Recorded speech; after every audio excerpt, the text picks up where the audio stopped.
The Siege of Eshowe was part of a three-pronged attack on the Zulu Impis of King Cetshwayo at Ulundi during the Anglo-Zulu War. After a successful incursion as far as Eshowe, Colonel Charles Pearson was besieged for 2 months by the Zulus. Prelude. In years No. 1 column of the British invasion force, under Colonel Charles Pearson, had been ordered to establish an advanced base at Eshowe before continuing the advance upon Ulundi. The force crossed the Tugela River from Natal into Zululand on the 12th of January 1879.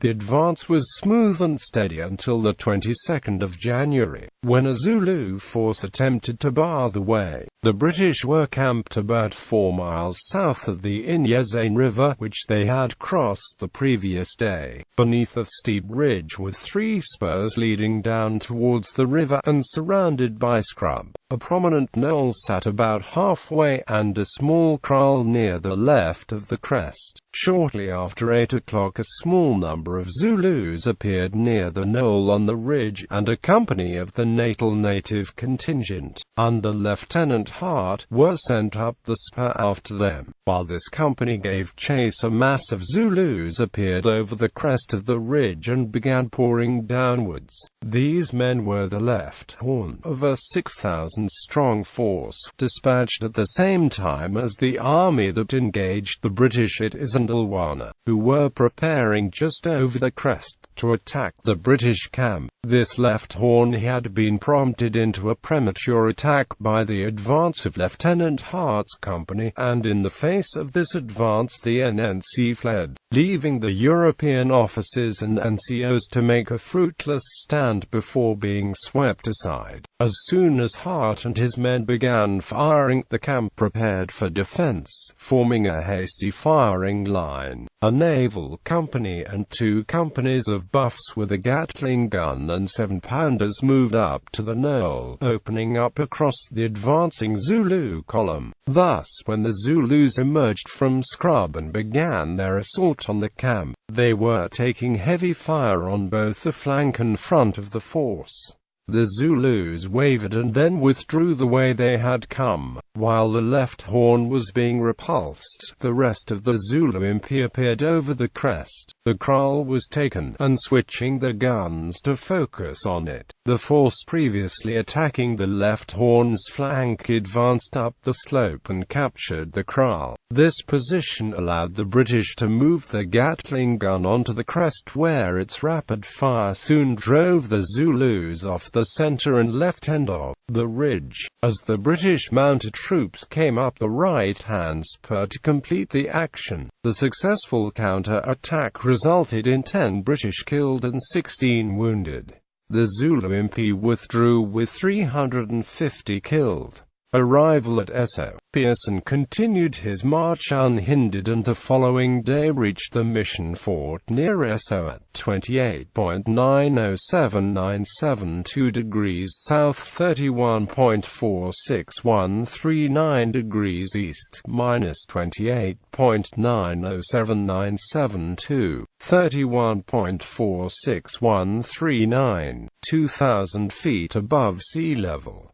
Eshowe consisted of a deserted church, school and the house of a Norwegian missionary. Low hills surrounded it about a quarter of a mile away to the north, east and west, but to the south the Indian Ocean could be seen. Pearson sent a group of empty wagons, with escorts, to collect fresh supplies from the lower drift while the rest of his force began entrenching themselves. The next day, the 24th of January, bore a disturbing message for Pearson. Col.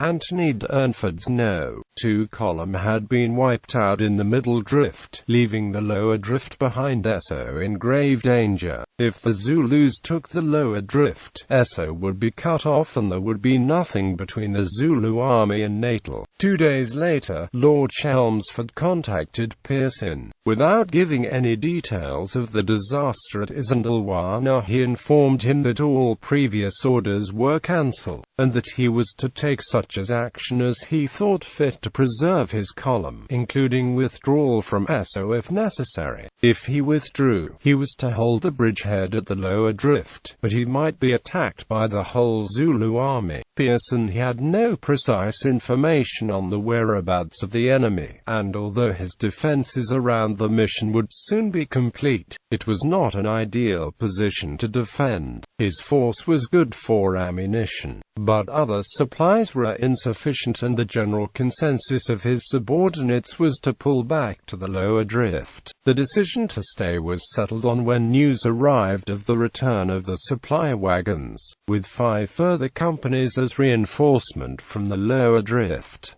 Eshowe besieged. The fort enclosing the mission was roughly rectangular, 200 yards long and 50 yards wide, with loopholed walls 6 feet high, and was surrounded by a broad ditch in which sharpened sticks were embedded. A second line of defense, should the outer rampart fall, was formed by lagering the wagons inside the walls. A horse and cattle kraal was constructed, as was an abattis, and a field of fire was cleared all round out to 800 yards. The garrison numbered 1,300 soldiers and sailors, plus 400 wagoners. The appearance of large bodies of Zulu on the surrounding hills on the 2nd of February, although they retreated under shelling from the 7-pounders, compelled Pearson to request reinforcements. A week later, he learned for the first time the full extent of the center column's defeat at Isandlwana and was told that no reinforcements could be made. Pearson was on his own, but could still withdraw. Pearson considered withdrawing part of his garrison, if Chelmsford agreed, but receiving no response and no further runners,